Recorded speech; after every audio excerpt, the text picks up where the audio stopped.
Assalamualaikum warahmatullahi wabarakatuh. Pada zaman sekarang ini kita bisa dengan mudah menemukan Al-Quran.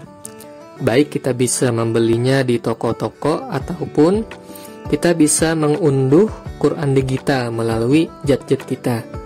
Namun pernahkah kalian menanyakan bagaimana Al-Quran bisa sampai ke tangan kita? Apakah Al-Quran turun begitu saja dari langit secara seutuhnya? Tentu tidak. Karena itu pada pertemuan kali ini akan kita pelajari sejarah penurunan Al-Quran. Pada awalnya Allah Subhanahu wa Ta'ala menurunkan Al-Quran seutuhnya dan disimpan di tempat yang bernama Lauh Mahfuz. Kemudian Allah menurunkan Al-Quran dari Lauh Mahfuz ke langit dunia, yaitu di suatu tempat yang diberi nama Bait Al-Izzah. Penurunan ini terjadi pada malam Lailatul Qadar.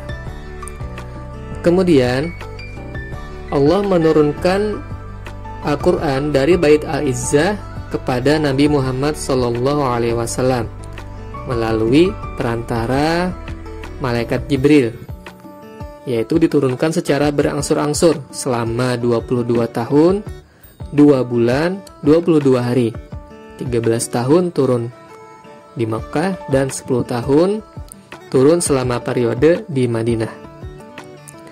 Nah, setelah kita mengetahui sejarah penurunan Al-Quran, mari kita pelajari fakta-fakta seputar Al-Quran. Fakta pertama, Al-Quran terdiri dari 114 surah dan terbagi di dalam 30 juz.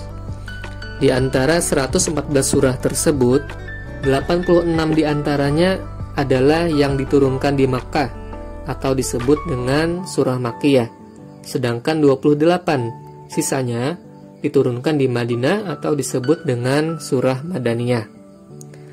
Fakta kedua, ayat yang pertama kali turun adalah surah Al-Alaq ayat 1-5. Ayat ini turun ketika Nabi Muhammad SAW sedang berkhalwat di Gua Hira. Saat itu umur beliau adalah 40 tahun. Kemudian ayat yang terakhir turun adalah surah Al-Maidah ayat 3. Demikian, wassalam.